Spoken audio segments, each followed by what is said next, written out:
And my original thing of what I always say, if everybody raise your hands up high, say, I thank you for this day. I'm so grateful for this day. Take a deep breath in. Put your hand over your heart. Say, I am love. I am peace. I am harmony. Say, I open my heart to the universe.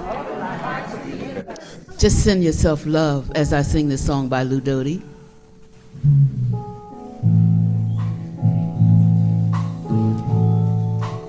Breathe in love into your heart. Send love out to the world. We need love every step you take. We need love. I open up my heart to the universe, accepting love, accepting peace.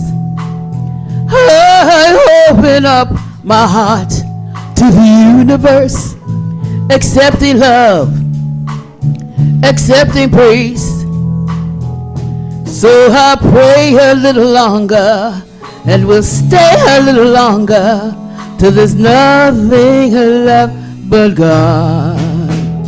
I open up my heart to the universe, accepting love, accepting peace.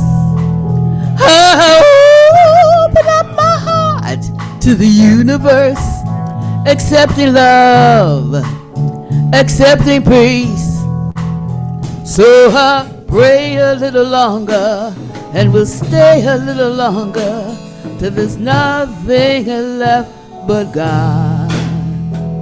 I open up my heart, I open up my mind, I open up my arms, and I raise them to the sky. I open up my heart, I open up my mind, I open up my arms, and I raise them to the sky. I open up my heart, I open up my heart. Oh, I open up my heart. Oh, I open up my heart.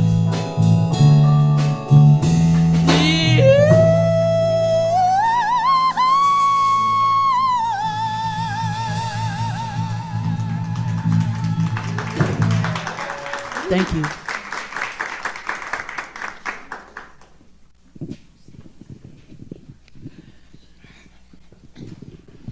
Good morning, everyone. What a beautiful way to open our service today, opening our hearts with Marcy and Jan and Will and with each other.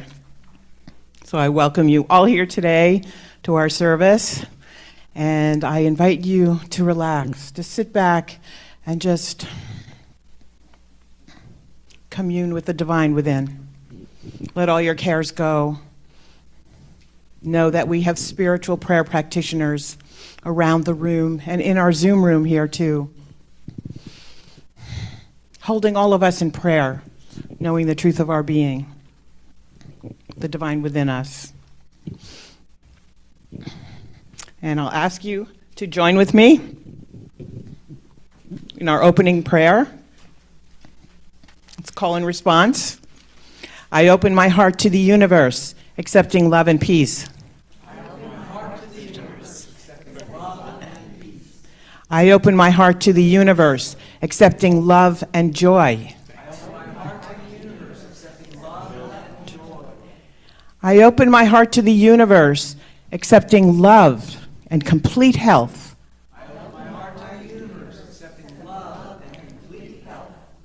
I open my heart to the universe, accepting love and abundance. And so it is. Thank you.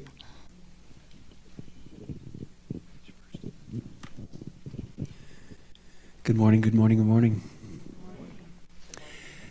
Welcome. Everybody close your eyes and take a nice deep breath. Breathe out everything that is not of the divine. Relax into this moment right here, right now. Letting go of the hubbub of the morning. Being present to the divine. Being present to each other. Since it is all one, we cannot be separated. We are here united in the divine. And in that knowingness, I know that this service is the flow of God. That we can sit back and relax and let the divine completely take this service. It is completely guided by God. Knowing that Marcy, Jan, and Will are the voices and the instruments of God. That Reverend Paul and Reverend Christina are the voice of God. That we let go and step aside and allow the divine to flow through. Knowing that Christina's message washes over the congregation in peace and love. That we are expanded, that we are infinite knowingness from that talk. Knowing that this whole service washes over us in peace, in joy, and in love. And in this peace, joy, and love we say, and so it is.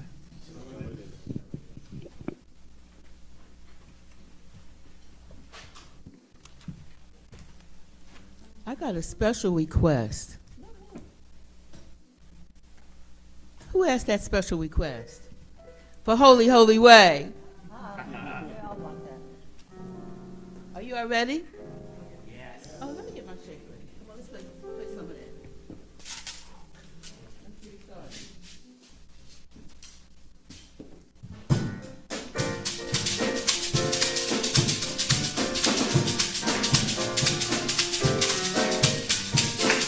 I think we're going to get up. Yeah, yeah, yeah. Oh, let me love in a holy, holy way. Oh, let me love in a holy, holy way.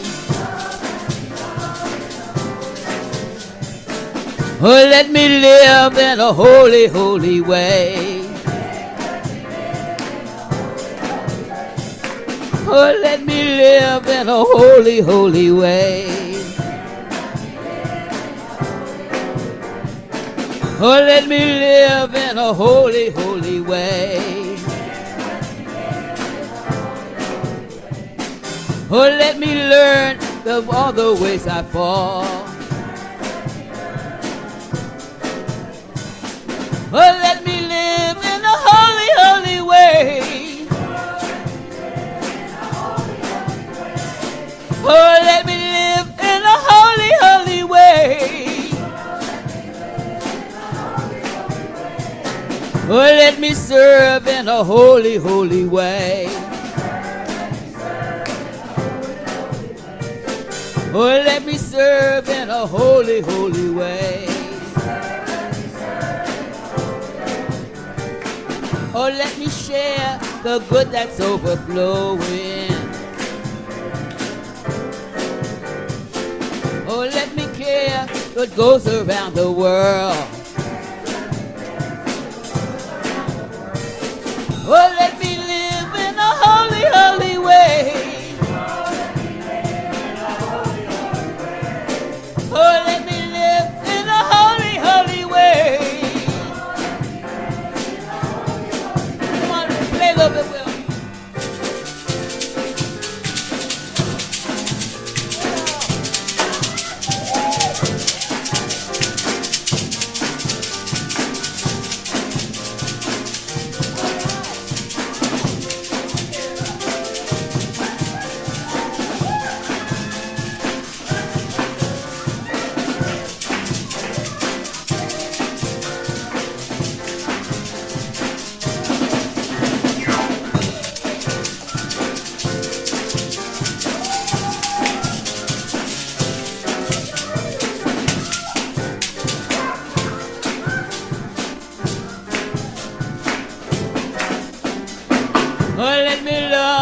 a holy, holy way.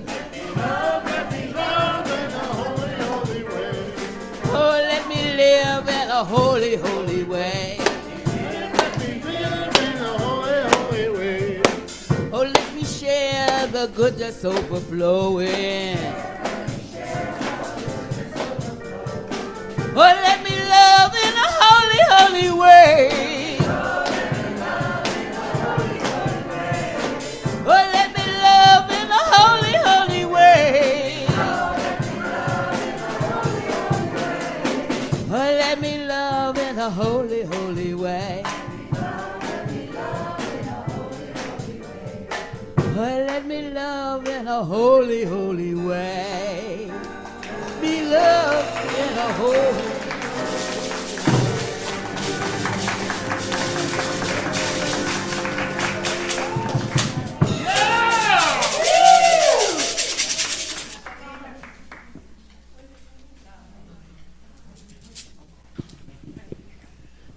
Thank you so much, our musical team, Miss Marcy, Jan, and Will.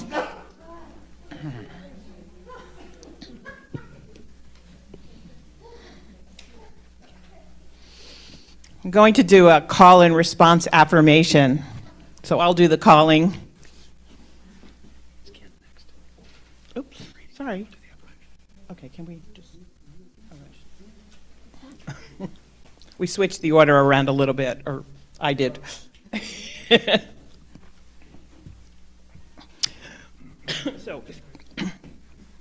So your affirmation is in your bulletin. Please repeat after me.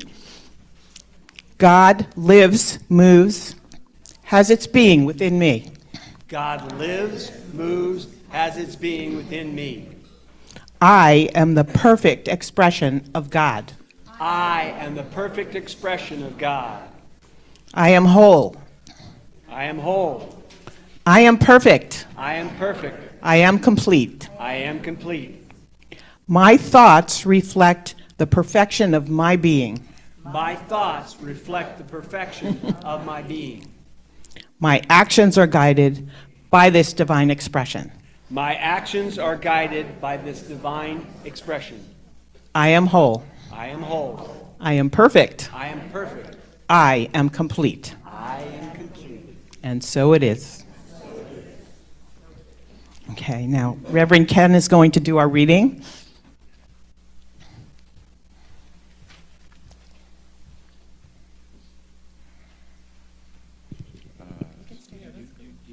You can sit there. That's fine. Okay. Our reading will be exerted from the I Have a Dream speech.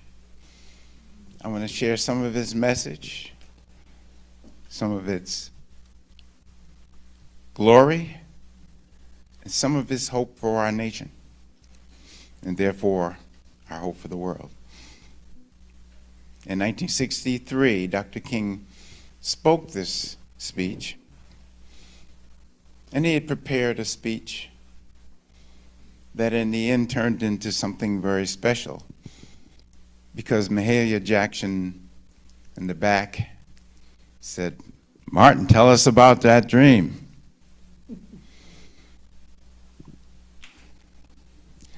This speech was partially the cause of meaningful legislation to change the civil racial landscape in our country, the Civil Rights Act of 1964. This legislation did end segregation.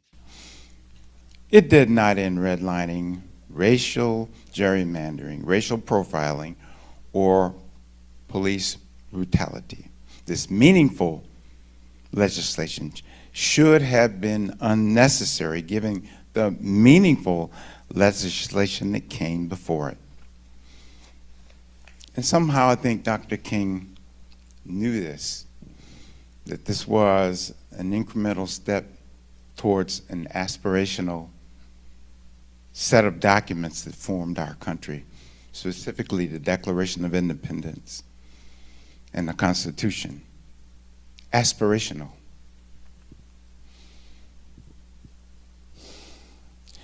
Also, I think he understood very well that there is no legislation that can move the hearts of people. We have to do that. That's why we're here. That's why so many people were there on the mall when he gave the speech.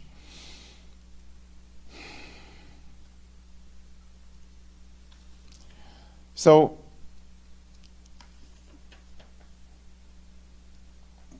I'm going to say a few words from that speech, here and there.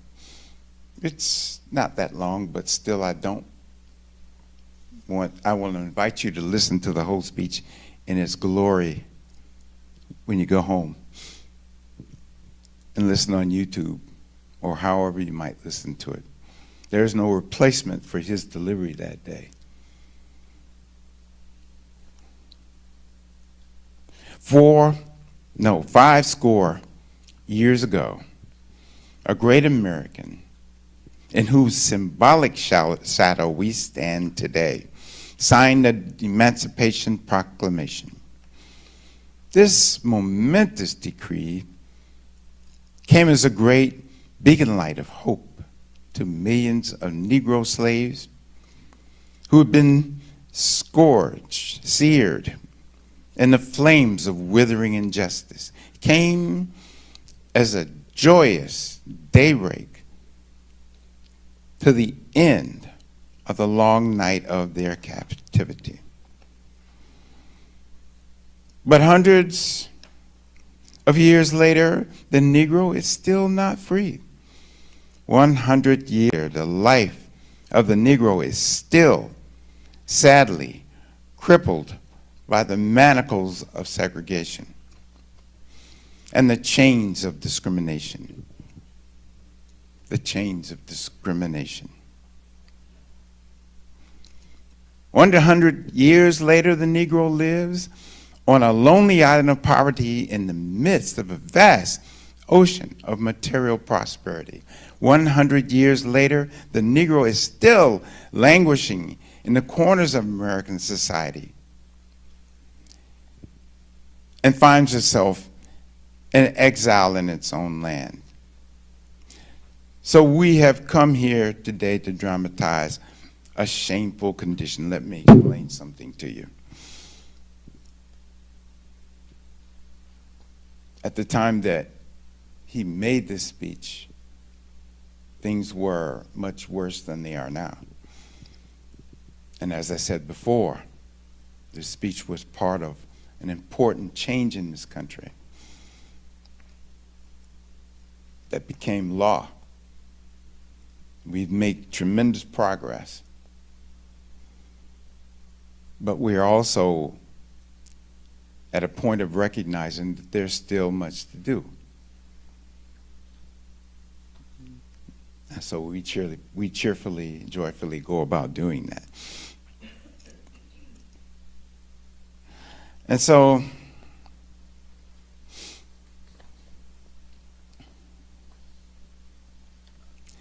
he points out some things. He talks about how he's here to collect on a promissory note. As you recall, I said those two documents that formed this country were aspirational. That was the basis of the promissory note. That was his term for it, that he brought to the country with this speech.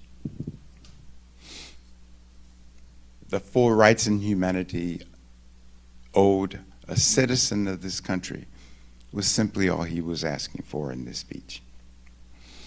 He said, it would be fatal for the nation to overlook the urgency of the moment. This sweltering summer of the Negro's legitimate discontent will not pass until there is an invigorating autumn of freedom and equality. 1963 is not an end but a beginning. Those who hope the Negroes need to blow off steam and will now be content. We'll have a rude awakening for the nation returns, if the nation returns to business as usual. There will be neither rest nor tranquility in America until the Negro has granted his citizenship rights. The whirlwinds of revolt will continue to awake.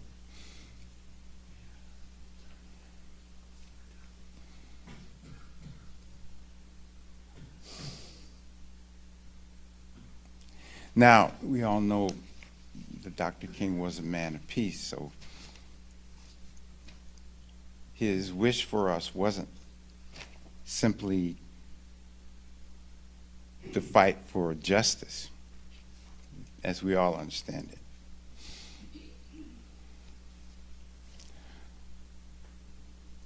So I think he had some very important things to say to us besides fighting for justice. And he did. He said, "But there is something that I must say to my people who stand on the warm threshold which leads into the palace of justice. In the process of gaining our rightful place, we must not be guilty of wrongful deeds. Let us not seek to satisfy our thirst for freedom by drinking from the cup of bitterness and hatred. We must forever conduct our struggle on the high plane of dignity and discipline. We must not allow our creative protest to disintegrate into physical violence. Again and again, we must rise to the majestic heights of meeting physical force with soul force. This marvelous new militancy, which has engulfed the Negro community, must not lead us to distrust all white people. For many of our white brothers, as evidenced by their presence here today, have come to realize their dignity is tied with our dignity. They have come to realize that their freedom is inexorably bound to our freedom. We cannot walk alone.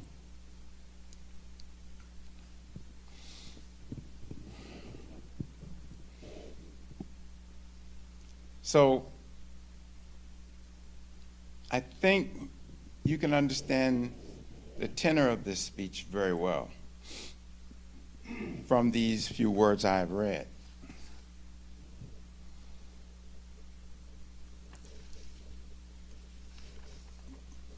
But then the fireworks began.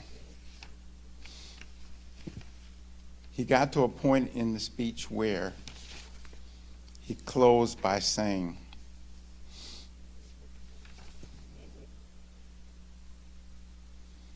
and I think this is very important what he's saying here, because this was a long road and had been a lot of suffering involved with this struggle. He said, "Let us not wallow in the valley of despair. I say to you today, my friends, so even though we face the difficulties of today and tomorrow, we still have a dream. It is a dream deeply rooted in the American dream." He thought his speech was over, and Mahalia Jackson says in the back room, "Tell him about the dream."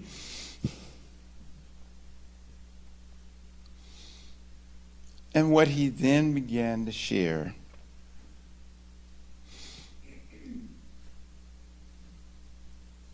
was in fact a gem of rhetoric in the American language. It was described as having a strong claim to be the greatest in the English language of all time. John Meacham writes, that with a single phrase,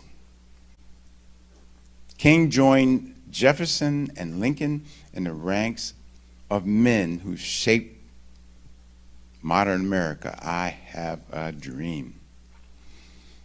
And as he said before Mahalia spoke, there's a dream deeply rooted in the American dream. I'm really part of those inspiring words.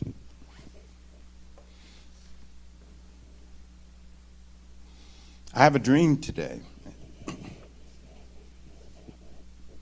I have a dream that one day every valley shall be exalted, every hill and mountain shall be made low, the rough places will be made plain, and the crooked places will be made straight, and the glory of the Lord shall be revealed, and all flesh shall see it together. This is our hope. This is the faith that I go back to the South with. With this faith, we will be able to hew out the mountain of despair, a stone of hope.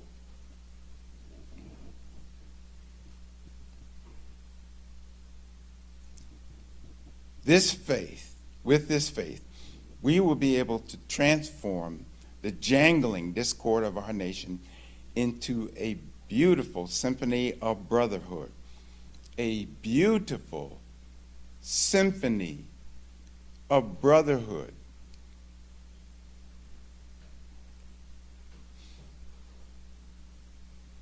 With this faith, we will be able to work together, to pray together, to struggle together, to go to jail together, to stand up for freedom together, knowing that we will be free one day.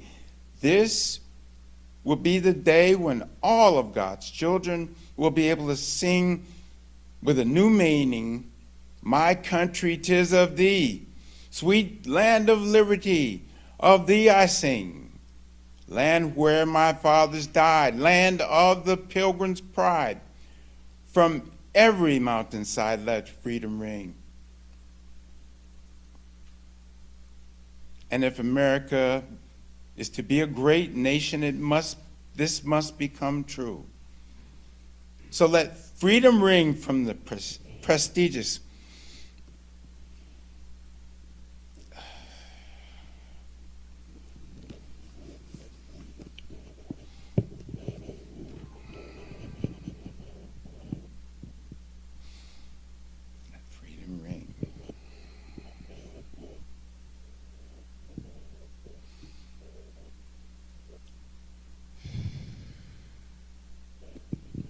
And if America is to be a great nation, this must become true.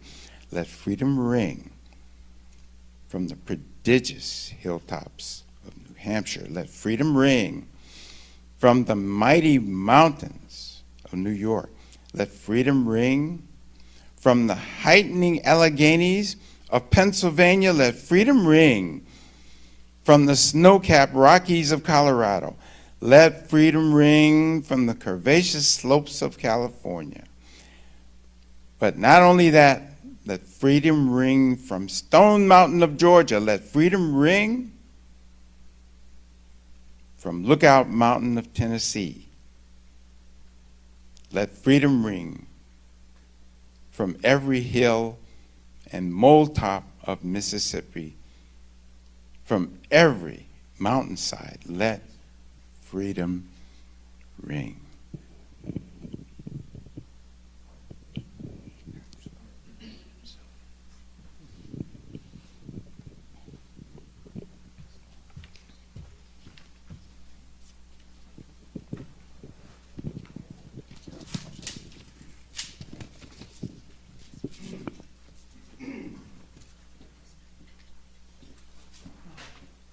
Thank you for that wonderful speech.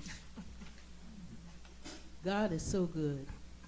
Can you say God is so good? God is so good. God is so good. Thank you. I had the opportunity of meeting Dr. Martin Luther King back in the 60s and Coretta Scott King. And I feel so honored to being here today And hearing that was wonderful. Thank you, Reverend Ken. Everybody ready? Give me a hand. That was great. You ready? Can't hear you. Yeah, your mic is not working. Can you hear me? Is the mic on? Now it is.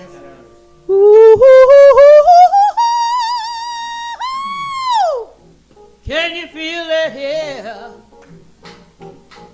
I think you better get on up, because God is so good. All the time. When is God good? All the time. Ah. Come on, help me now, help me now. Oh, yeah.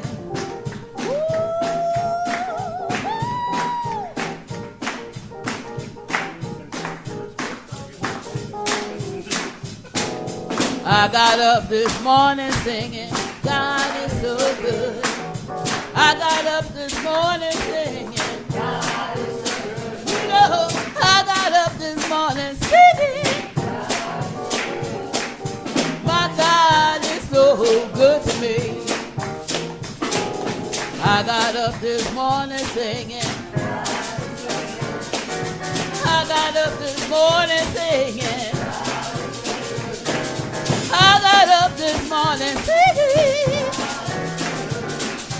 my God is so good to me. Well, feeling good down in my soul, feeling good down in my soul, feeling good down in my soul, my God is so good to me.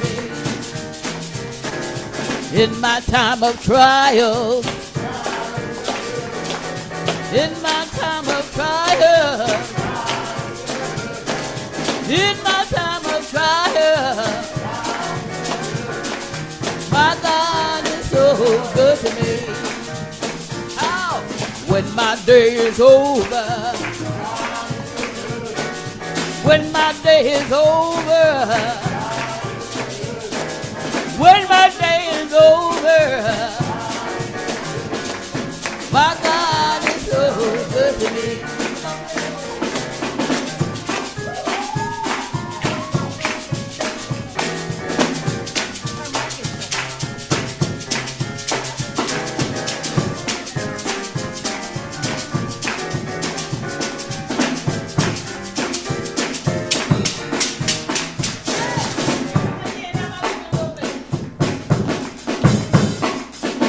Miss Jeffries.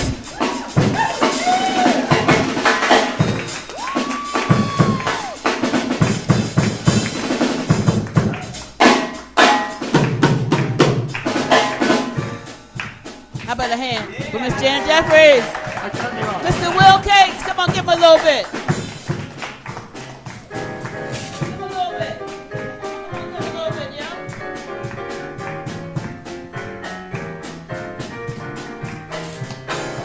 I got up this morning singing. I got up this morning singing. You know, I got up this morning singing. My God is so good to me. Oh, every day in every way. Every day in every way. Every day in every way. My God is so good to me. When I take the time to praise the Spirit. Oh, when I take the time to praise the Spirit. You know, when I take the time to praise the Spirit. My God is so good to me. My God is so good to me. Yeah, yeah. Ooh.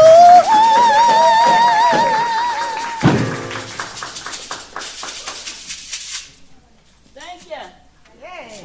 Marcy. Marcy, Jan, and Will.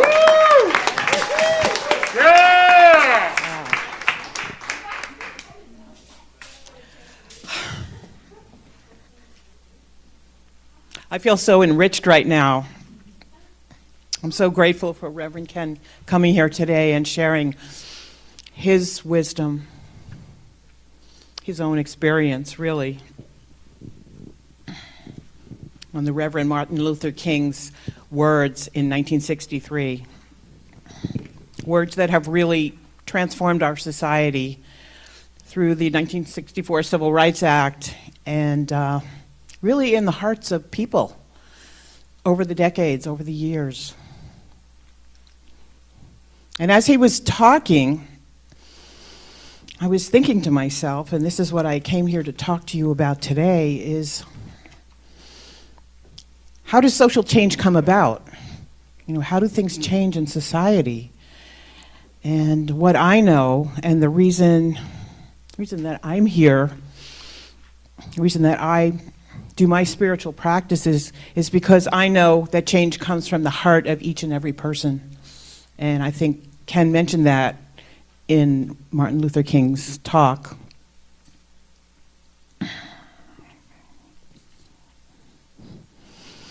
Some of you may not know that Ken and I did foundations class together in 2010. And I was new here at CCL. I don't know how long you had been here. And when I did my foundations project, the title of it was Freedom. And when I heard that Reverend Ken was coming here today to talk to us, I was brought right back to my own experiences with freedom. And at the time, I thought that freedom was in the external world. And I thought that if my life changed, if I had a better job, if things were better in my personal life, that I would have freedom, that I could do whatever I want, and that was what freedom was. Well, here I am 14 years later, and I realize that's not freedom at all. It is a manifestation of freedom, yes. It's not where freedom comes from. Where does freedom come from? It comes from within our hearts. And for me, I can say that I'm a lot freer today than I've ever been in my life. And the worldly circumstances in my life are, well, they're different, but they're not necessarily better than they were or worse than they were years ago. But what's different is that I've changed my whole perspective about the way I live my life, the way I look at myself, the way I look at other people, the way I look at circumstances in the world, and the way I experience life. And when we're looking at social change, when we're seeking equality for ourselves and for others, that's where it comes from. It comes from within us, from within each and every one of us. And it doesn't matter what the color of our skin is. We all have our own experiences in the divisive society that we live in today. We have different experiences, but we can all experience spiritual freedom. And if we think about who are we, who am I? I'm a spiritual being. That is the truth of who I am. And if I really connect with the essence of my being, the God within, right? That God is, it's free. It's infinite. It's everywhere. Omnipotent, all-powerful, all-loving. Where does this God come from? It comes from within our heart. When we connect with the love that's in our heart, we can change our perceptions of ourselves. Once we do that, we can look at the world around us and we can experience ourselves in relation to other people, in relation to the circumstances of our lives from a place of love. And that's what I have learned in my 14 years of being here at CCL and all of the praying and the meditating and the contemplating that I've done is come to a place of freedom where I'm okay with whatever is.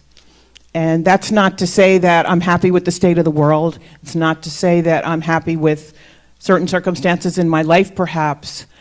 But I know that Spirit is working through all of us.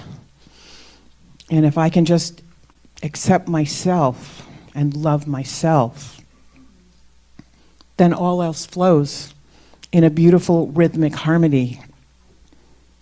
As this group here was singing, you know, God is everything, right? As I was thinking about what I was going to say today, words of Jesus came to me.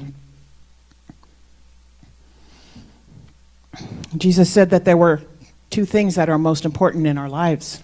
One is that we love the Lord thy God above all else. And the second thing he said was, love thy neighbor as thyself. Now that second statement really has two statements in it, right? Because how are we loving ourselves? You know, so I would break that up and I would say, how am I loving myself? Love myself first. And as I love myself, as I truly value my own being, my own divinity, then I can love my neighbor. And if all of us can do that more and more and more, as time goes on, then social change can happen in the world. And I think we're seeing that, and it's tumultuous, it's a struggle, and we have a lot of blips, and we all know what they are, because we watch the news and we experience our own internal struggles with events that are happening in our country and in the world.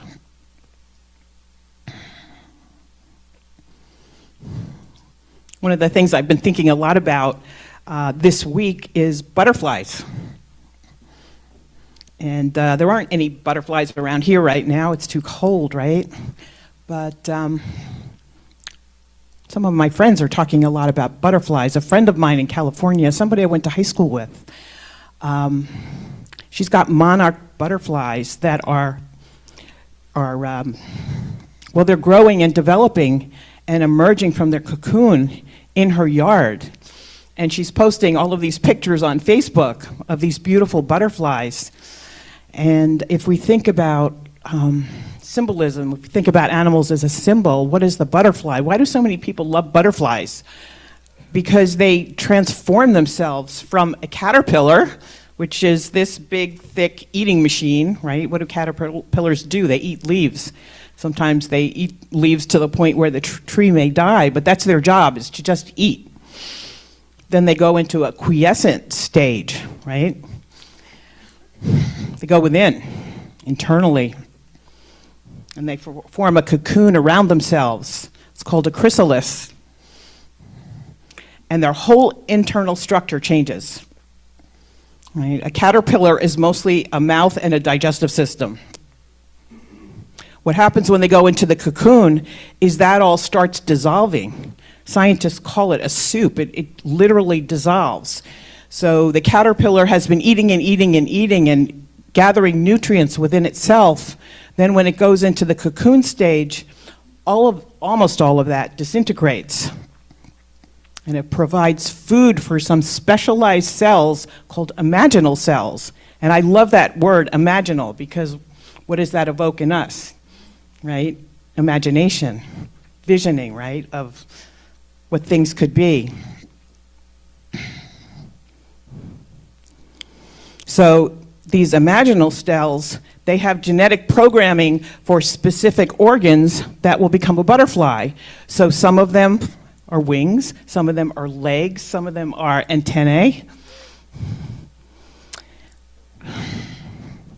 And this nutritive soup, this disintegration of the caterpillar, the internal structure of the caterpillar, feeds the growth of this beautiful butterfly. And then the butterfly is fully formed, but it needs to struggle to come out of the cocoon. And sometimes it can take days, or even in some species, weeks, to actually break free of this cocoon and emerge as this beautiful butterfly. Who doesn't love butterflies?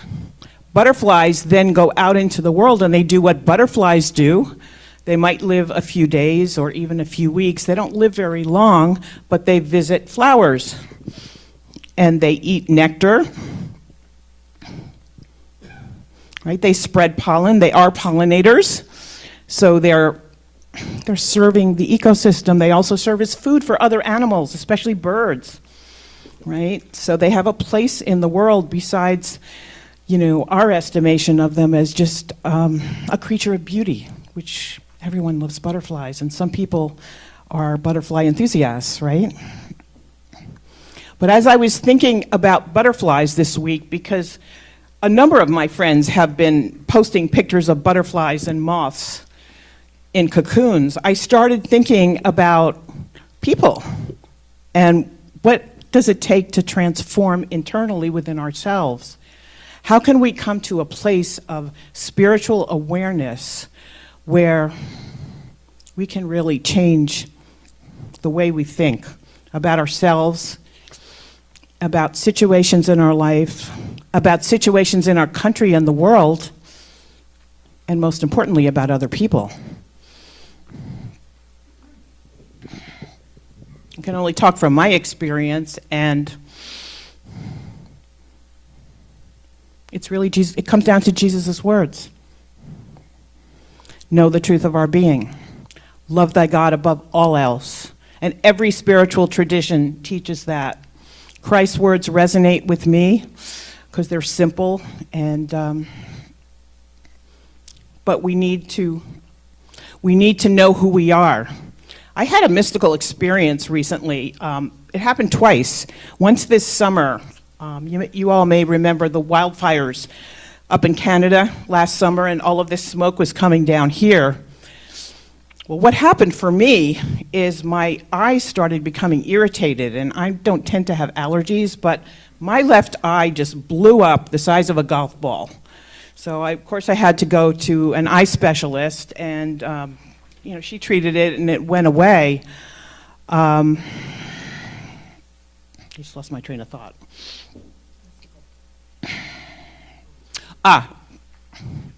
But I was in the bathroom one day while this was happening, and I was looking at my eyes, and I looked in the mirror at my eyes, and I actually saw through my body. And what I mean by that is my body became meaningless, and I saw my body as being dead, but I was still alive, and I saw this vitality and this radiance that was really me. And it sort of shook me for a minute, and it stayed with me. I think it was an experience of knowing the God within, and I experienced that in my life. It only happened for a few seconds, but it happened again this week. Not with me, but I looked at my husband. We were sitting in the living room, and he turned around and said something to me, and I saw right through him. I looked at his eyes, and his body just fell away, and I saw this divine radiance. That's the truth of who we are. It's the God within, and we can experience that. We can experience it through prayer. That's our principal spiritual practice here, isn't it? Affirmative prayer. When we pray, we recognize the one God. We recognize that God is everything, everywhere. We recognize that God is within us. And as we recognize that, we see God in other people. That's the oneness. Right? God is everywhere. There is nothing else. Then we go into the main part of the prayer, which is, it's really a visioning. Right? We're praying for a worldly outcome, usually. It might be a house or a car, or it might be peace in my life. It might be peace in the world. It could be anything. We're actually visioning. But first we're connecting with God, and then first we're seeing the unity and the oneness that is God. Then we put an intention out there, and this reminds me of Martin Luther King's intention for incremental, because he recognized it wouldn't happen like this in an instant. It would be an incremental change in the hearts of people. We can do that in our prayers, right? We can change our inner being.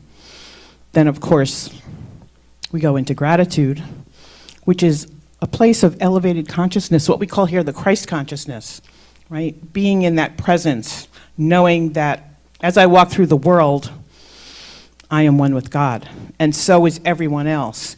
Even if I feel like I'm in conflict with someone, I can still see the truth of their being. That's the real challenge, right? And that's the challenge to social change in the world, and we're seeing that today playing out in various wars that are happening, right?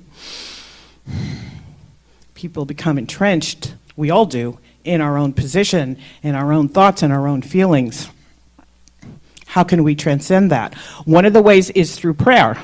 We can, through prayer, change our beliefs and our thoughts. When we change our beliefs and our thoughts, we can, as Martin Luther King said, free ourselves from the chain of discrimination. And that chain affects everyone. If we are holding thoughts that are not loving for ourselves, not loving toward each other, we are in chains. And that's true for each one of us. So how do we free ourselves? This is where freedom lies. We connect with our feelings. There are many ways to do it. Prayer is one of them. We can meditate. We can contemplate on the words of Jesus.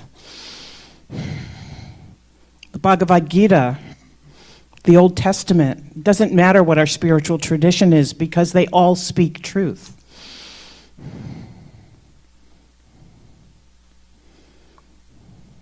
So in closing, as we celebrate Martin Luther King Day tomorrow, and we're celebrating it here today, but it's recognized nationally tomorrow, I invite all of us, each and every one of us, to go within our heart and just know the truth of our being. Love the Lord thy God above all else, and love thyself. Self-love is a big one. Connecting with our emotions, releasing feelings of low self-worth, feelings perhaps of anger, whatever it is, those negative emotions that hold us prisoner. Those are the chains of discrimination. We harbor them toward ourselves and we project them out to others. So learn to love ourselves.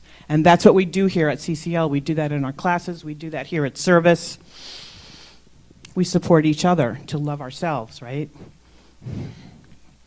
And then project that out to the world, to every person we meet. Even those that are causing us problems. Those are the challenging ones, right? And I speak from experience there. But we can see the truth in everyone. We can see beyond the body to the radiant God within every person. And that is the oneness that we speak about in prayer, because we are all that one, all right? In India, they say, they greet each other with namaste, right? The spirit in me greets the spirit in you. I love that, right? Because I'm saying that I am a spiritual being. I know that I look like I'm this human body here named Christina, but the truth of my essence is God, and I am eternal, and I am love, capital L, love. And this spirit in me sees that same oneness and love in you. And we greet each other in unity. And that is freedom. Thank you.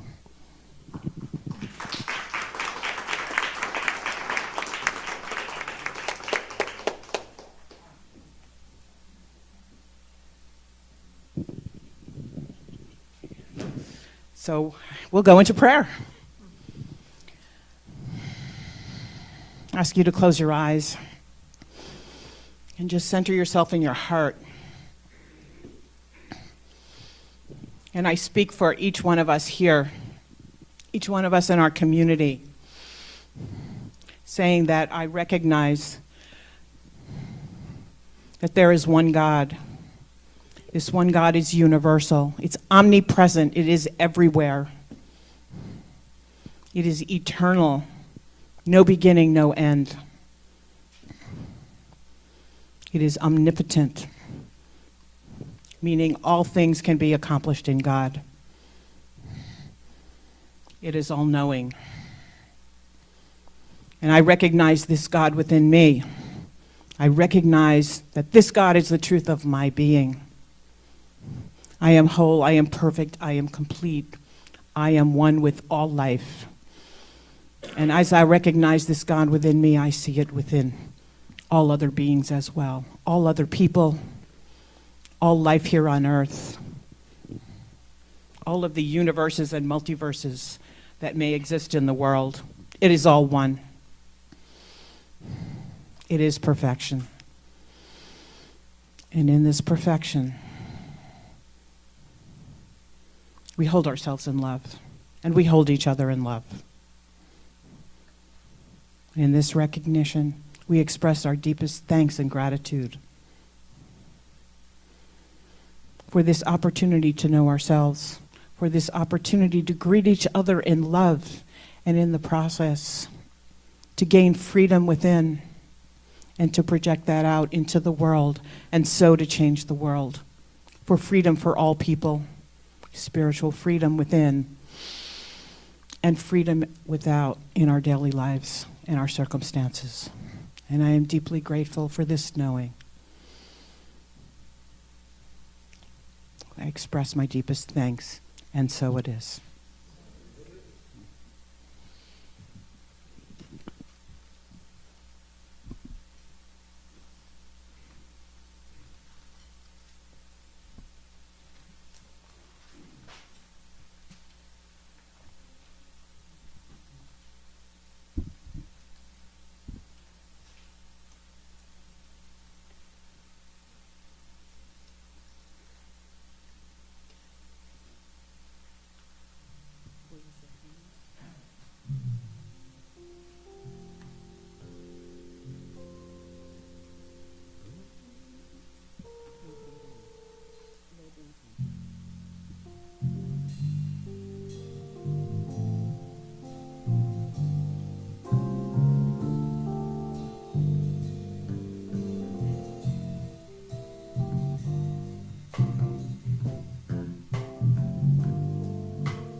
Pour yourself in me.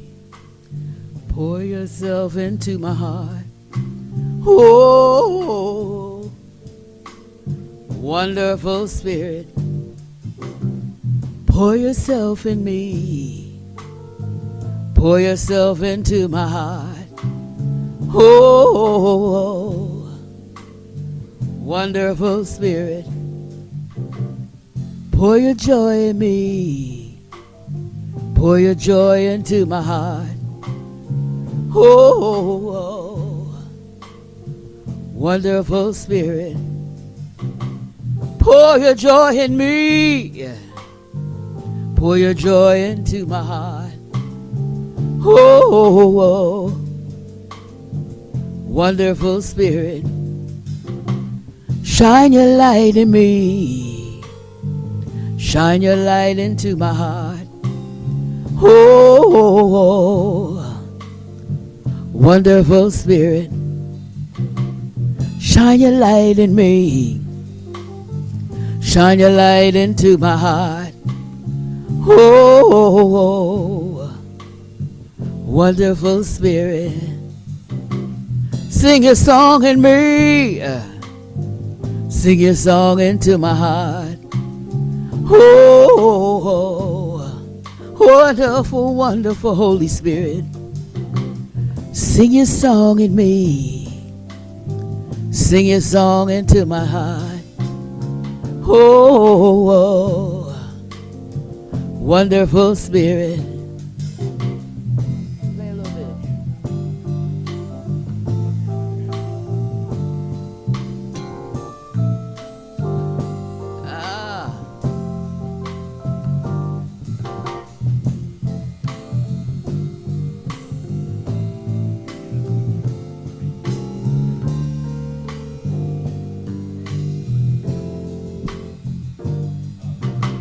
Dance and smile in me, dance and smile into my heart.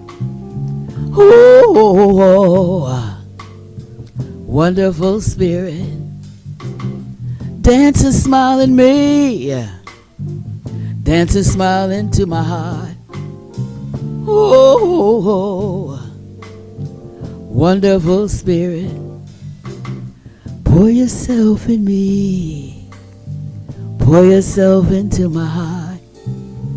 Oh, wonderful Spirit, pour yourself in me.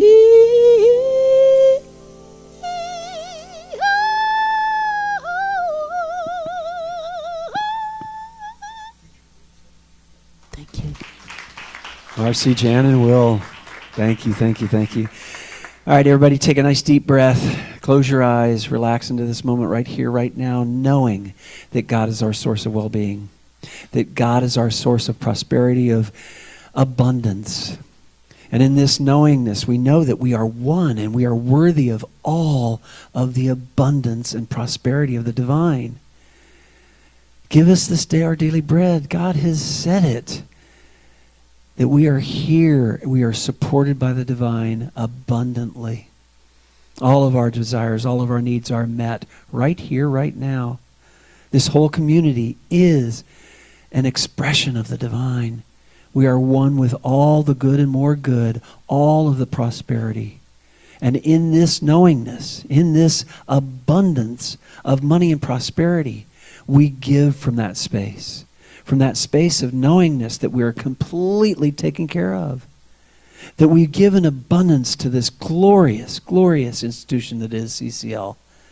We come here week after week loving and sharing and knowing that we are going to be spiritually nourished, and knowing that there is a way we can give to that, and that is monetarily and our time and talent. But right now we give that abundance of prosperity that flows to us. And together we say, and so it is. In your bulletin, there is a prayer. Please say out loud with me the blessing of our offering. Thank you, God, for this abundance that is mine to share. I bless this gift and give it to thee in gratitude and joy, knowing that as I give, I do receive. It's cyclical.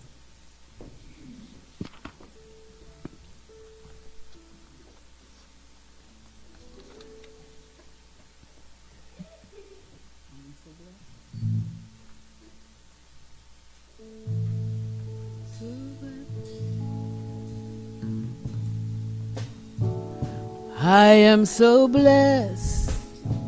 I am so blessed. I am so grateful for all that I have. I am so blessed. I am so blessed. I am so grateful. I am so blessed. I am so blessed. I am so blessed. I am so grateful for all that I have. I am so blessed. I am so blessed. I am so grateful. I am so blessed. I am so grateful. We I am are so so blessed. blessed. Giving thanks for this abundance of tithes that flows to this beautiful organization, CCL.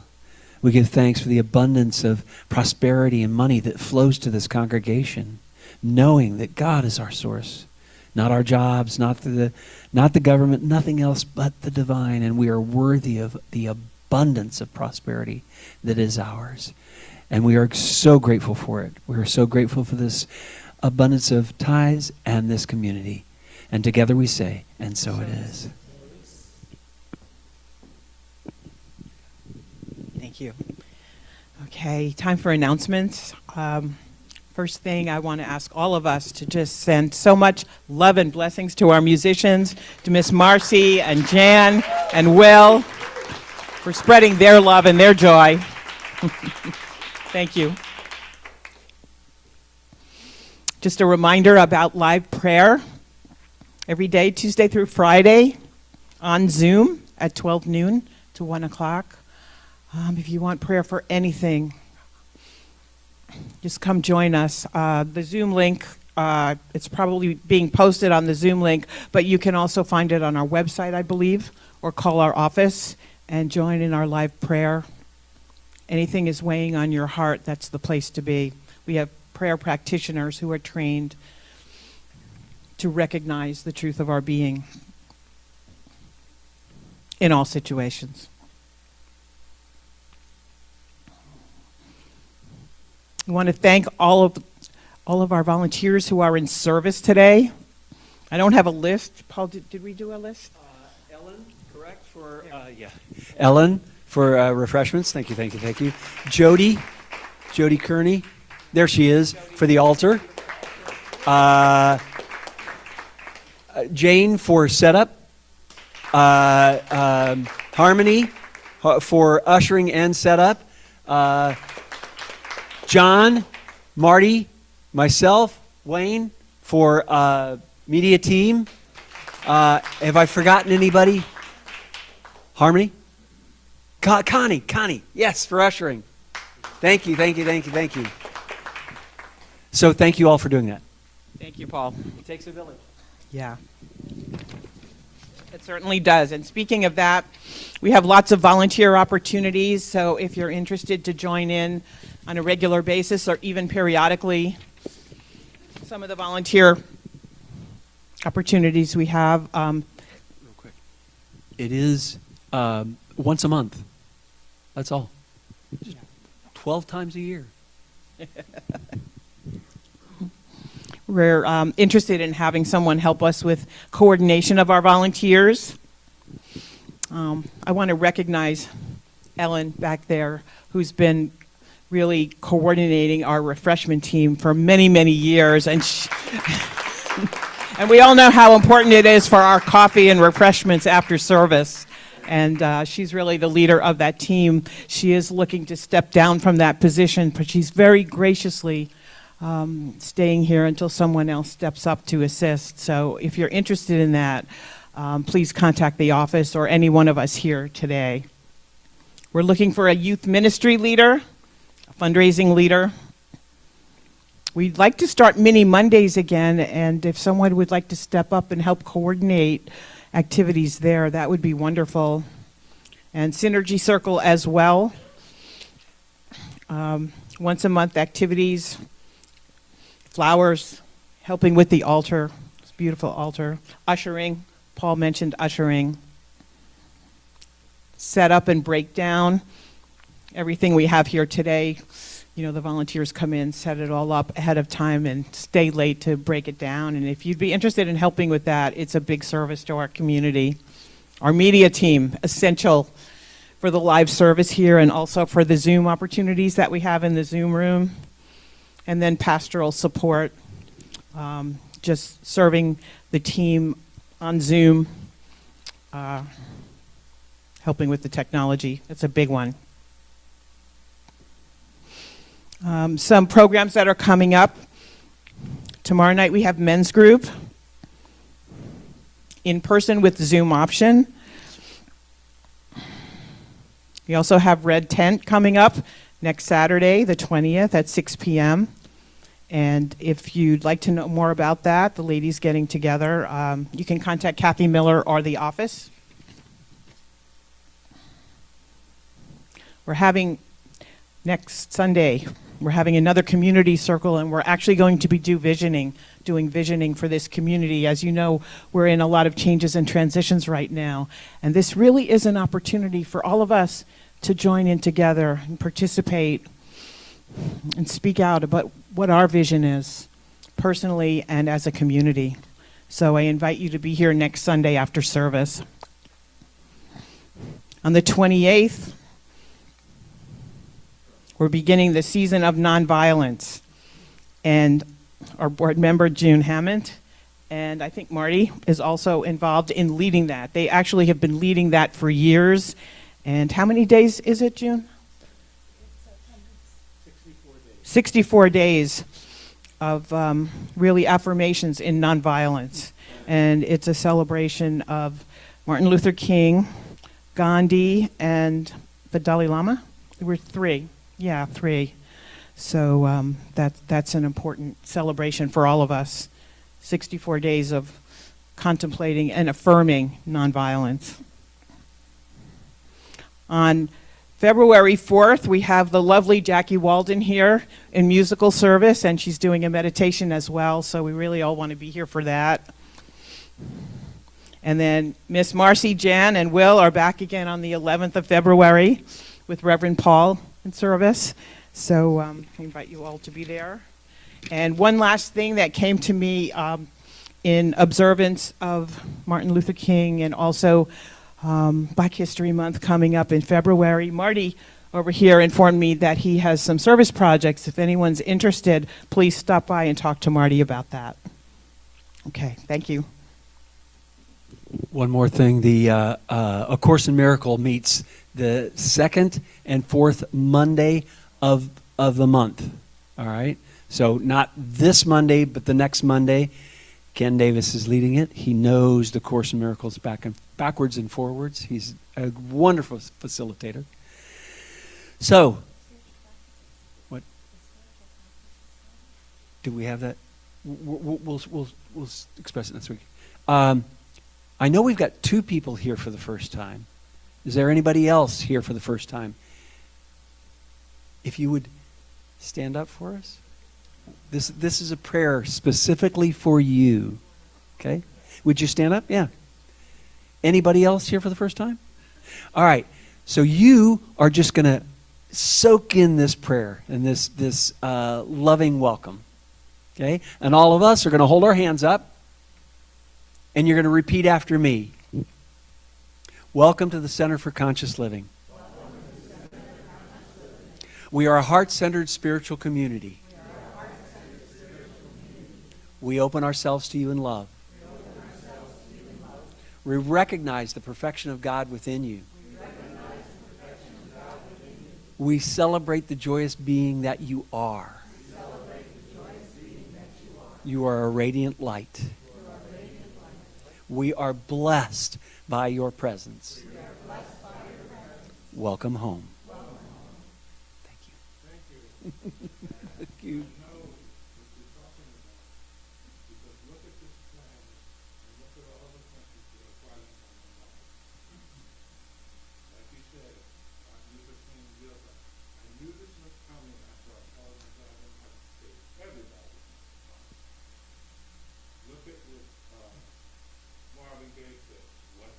What's going on? Absolutely. And so it is.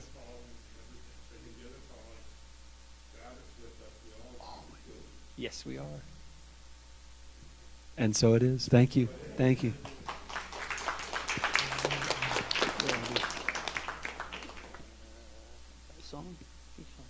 Yeah.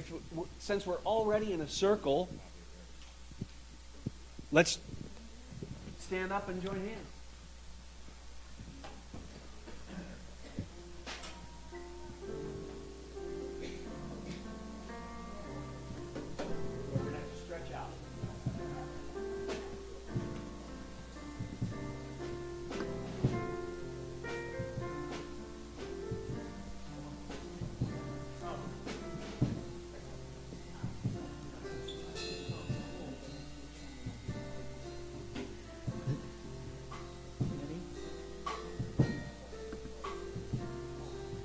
Let there be peace on earth, and let it begin with me. Let there be peace on earth, that this earth was meant to be. With God as our power, family all are we.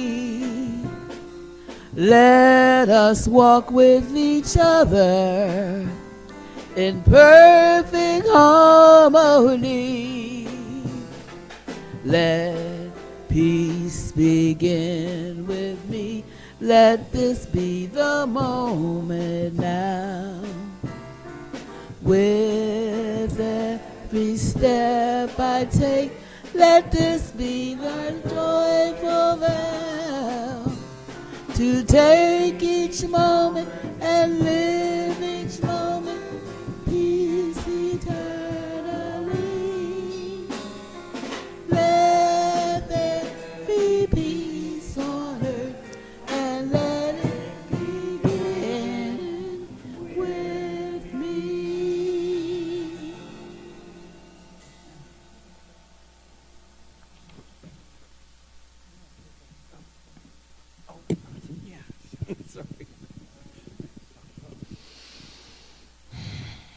Letting peace begin with me. As we close this service today, we know that we hold peace in our hearts. Love for ourselves, love for each other, love for all beings. And as we bask in this love, as we walk through our days, we know we are transformed. We know that the love in our heart spills out in a radiant outpouring of bliss and oneness and camaraderie and unity to everyone we come in contact with. We know as we do this, we are changing the world. We are our own sphere of transformation within ourselves and out into the world, changing all that is. And in this recognition, in this gratitude, in this appreciation, we all say, thank you, God. And so it is. So it is. Are you ready? We are ready. Come on. Are you ready? Yeah!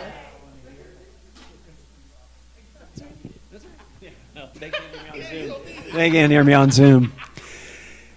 If you will repeat after me, something wonderful is happening to me right now. What's happening to me right now? It is this thing called life. It is the thing called life. Life is in my body. Life is my body. Life is in my mind.